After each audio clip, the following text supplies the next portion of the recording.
Bitcoin bull market correction drawdowns. Let's start with an indicator showing the depth of corrections in the individual cycles we've had so far. I think this is a very interesting indicator that we should take a look at right now. There are many voices saying that the correction is behind us and we can push further up, even to after 150,000.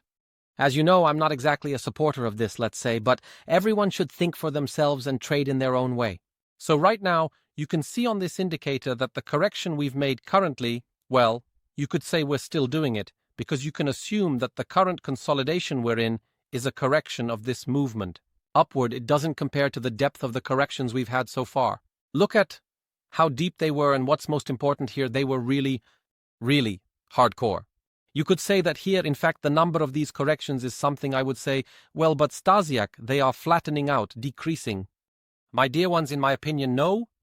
It's clearly visible that these drawdowns here and the strength of this correction are much, much smaller than in the previous ones. Cycles. Of course, we cannot compare cyclicality here because the market looks completely different today than it did in previous years, in previous bull markets. However, in my opinion, a clean out to those $73,000 would definitely be useful just to clear out the newcomers in this market. The market works in such a way that it wants to create a situation where everyone is already uncertain, where everyone is saying, we need to sell, nothing is going to happen here anymore, or we drop so low that all the investors are just exhausted, tired of this market. And only then does it turn out that suddenly we get increases. So, in my opinion, a drop, a real correction. To those legitimate $73,000, maybe 80 at most, or at least to 80, it would be completely healthy, and then we could talk about a real correction, because for now, we're really just following the trend on the Bitcoin chart. Still, these drops are not a relatively strong correction, they are simply a collection of liquidity at lower levels. And as you know, this entire bull market is already known for the fact that the corrections have been very shallow so far. However, that doesn't change the fact that the last move down we made was nothing more than, or rather further movement within this designated range that I just mentioned, gathering regular liquidity. We got corrections on the altcoins because those drops were indeed significant, but definitely not on Bitcoin. So personally, I still expect a stronger correction, or rather a real correction, because for now, we didn't really perceive it sensibly. My dear ones, the Bitcoin Coinbase Premium Index, a very important chart. Interestingly, on the indicator that you see on the screen, we are finally getting some positive news. Namely, a small green light is appearing in the tunnel. The bars that we see here are slowly changing to green, which is something that should really interest us. This means that for investors sitting on Coinbase, Bitcoin has once again become an attractive asset, and this is a very important chart, and it is being bought up by them. This is good news for the market, although for now, we don't yet see the effects of these purchases. So you could say that the Americans are slowly getting into gear. In my opinion, the green lines that you see on the chart, meaning the incoming volume, are still negligible. And you can't claim that the color is changing, so now there will be a pump. Something is starting to happen, but I wouldn't approach it too optimistically, thinking that we're going to see increases now. By the way, I'll show you a pretty interesting speculation on Bitcoin. Namely, I see the situation in a pretty interesting way. Here, of course, we have another drop after those indecisive daily candles. However, before we actually break through the area of 89,000, I would see a reasonable actual push up to 102,000. This is one of my scenarios, and then we would have a simple correction where, from here, we would actually start testing around $79,000, which we have at the weekly fair value gap. We have here 0.5 of the entire upward swing. We really have a few important confluences here, and from this point, we could potentially bounce back to new highs.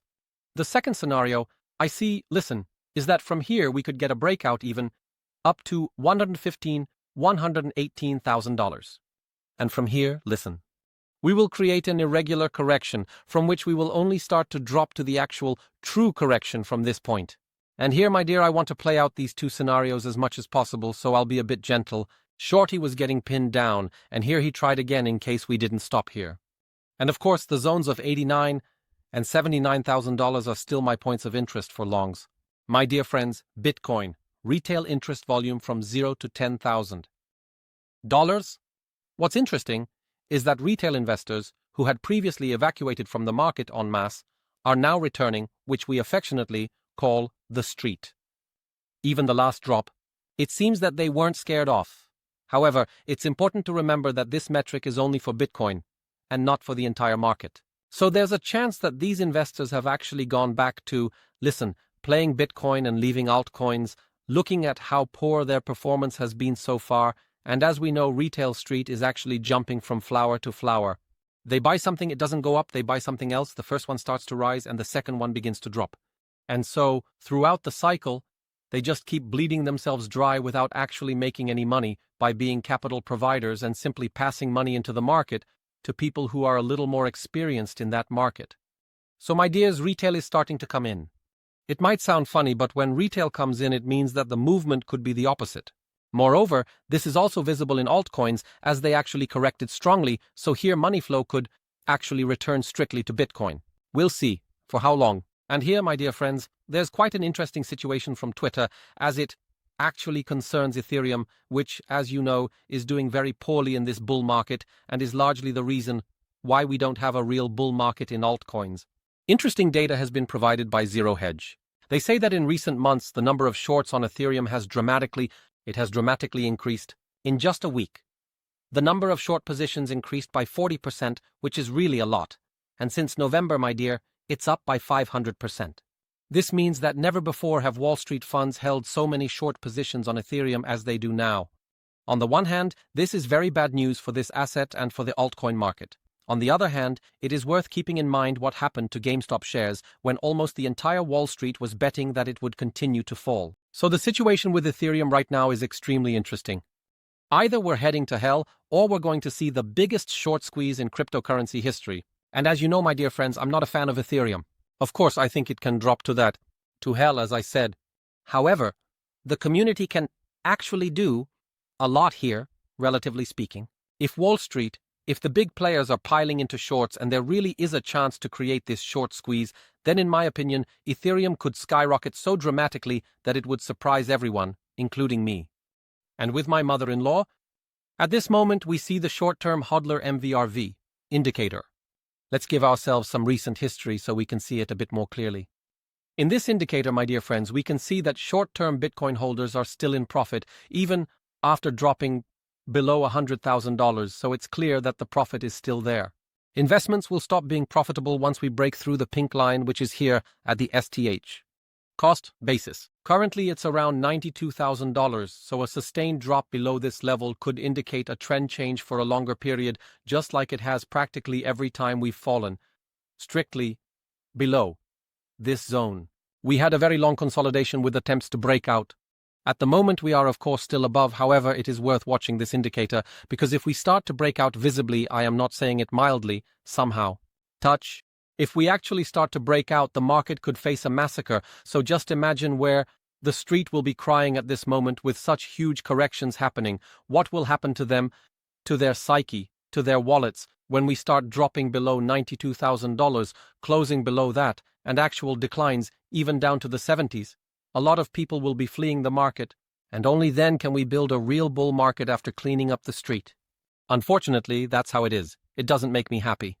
However, for someone to make money in this market, unfortunately, someone else has to lose. So, people who are just not experienced should trade with a small capital, learn, try, and not jump in just because someone said something somewhere.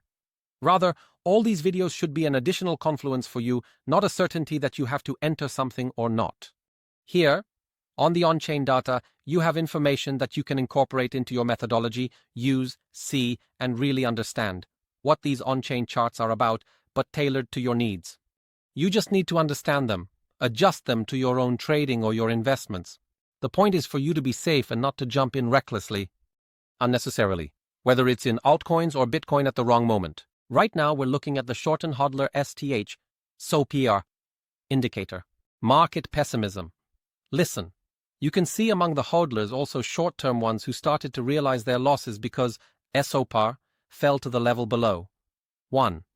This means that some of these short-term holders have already gotten scared and basically started selling their holdings at a loss. For the future of this indicator, a return to the level of $97,000 to $100,000 will be crucial. Then, we can say, that short-term holders will start to feel safer and might stop selling. So at this moment, if we actually got, I think, an even stronger drop in Bitcoin, they would get so scared that they would start to massively sell their holdings, which could lead to an even deeper drop in Bitcoin, bringing it down to maybe $80,000 or even $74,000. And interestingly, at higher levels like $110,000, the liquidity has thinned out a bit. As you can see, these bars were much denser just a few days ago. On the other hand, we've made some money down there, and that's quite a lot, considering what it was just a few weeks ago. So it's possible, that we're sitting in this consolidation, just to build up orders. Not at the top and down below, to then make a correction and scoop them up. Remember, where liquidity is built, that's where the chart appears. Liquidity is king on the chart. Where there's money, there's a chart. It will simply come down to collect them and build further economic conditions, for example, growth. So look how overwhelmingly dominant this liquidity is, below the current price. So here, around these 70,000, it is at its thickest. In my opinion, it would be really healthy if we collected that liquidity and simply returned to the highs, building a second leg of this bull market above $115,000. So remember, be ready. The plan is that if we drop, and that's really likely, be ready not to be afraid but to actually start investing.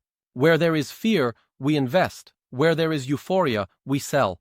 Quick move, listen on Bitcoin futures open interest. The recent moves caused a pretty big reaction to this open interest. Even though we haven't dropped out of the consolidation range, we've fallen in the number of open orders down to a level of just 60,000. So you could say and understand it this way: right now, market interest is very low. The volumes in the market are very low. People aren't trading because they're scared. Let me remind you once again, when we buy and when we sell. So, in my opinion, at this point, you need to be prepared, have a scenario for possible corrections. Where we want to buy, identify those key zones and just stick to your plan, but don't buy, God forbid, at the peaks because that just doesn't make sense. Locally, the trend is downward, but on a macro scale, it's still upward despite everything. Listen, hodler net position change, long term. Hodlers are still continuing to sell off, but it's not as significant as when we were breaking new all-time highs and were above $100,000. So here, you can see, those were the biggest sell-offs. And all in all, looking at what long-term hodlers do, one can come to the conclusion that their supply is not a negative thing, but rather a positive thing. They sell off heavily when the market condition is good and hold back on selling when it's bad, meaning these long-term hodlers approach the market more wisely, calmly, and above all, patiently. Of course, the price isn't anything great. The premium price for selling, however, everything around those 100,000, if people are holding from 50 or below 50, is a good place to sell. Bitcoin Spot Cumulative Volume Delta, or CVD. And here from the spot side we see a huge supply. It is bigger than ever. Look how huge it is, and yet the price is holding up, which is quite surprising, I must admit. Basically, ever since we entered this consolidation phase that we're in now. After breaking the all-time high, we practically have no purchases on the spot, and for the most part you could say there are sell-offs. This could mean a secret sell-off by a whale before a big drop. Prices. Just like it was in 2021. So here, really listen, there are a lot of indications that we finally want a correction, that the chart, the market, investors are finally looking for a real correction, not just a drop for liquidity. So, be careful with your longs right now in this consolidation we're in. Personally, I will be trying to short all the spikes at this moment on good position sizing with good money management so as not to over-leverage or go overboard, because I personally also feel that we might get an actual correction, not just a liquidity grab. And now Bitcoin futures open interest versus price change. Right now, we are positioned between two opposing levels. On one side, we have sales driven by perpetuals, meaning futures, and on the other side, purchases driven by futures. It's quite abstract, but looking at how the last candles looked daily, it's no wonder that the indicator is going crazy between a leverage sell-off and a leverage rally. So, my dear, you really need to be careful. At this moment, the situation isn't really that difficult because if you have purchases made on the spot, I personally, while holding those spot purchases, don't want to sell them just yet. I've already sold some off, and for now, I'm just waiting. However, when it comes to longs in the futures market, I would rather wait for a drop below the current range in the consolidation, which is below those $90,000, because there is so much money lying around and There's such a big volume gap that if we actually start breaking through this level, the wall will get eaten up just like that. And then 80, whether 74,000 is very likely. I think since the 80s, looking at the price action and volume, you will have to wonder if this is not already a good place to buy, but really be careful with long swings at this point. On long positions. So folks, that's all for now. I hope you enjoyed the episode. Let me know if you see any corrections at all, or if you think about the market in a similar way. How are you primarily preparing for what might happen in the coming weeks? And of course, subscribe, give a thumbs up, and hit the bell so you don't miss the next episodes. Get on Discord, I remind you, it's free. I warmly invite everyone.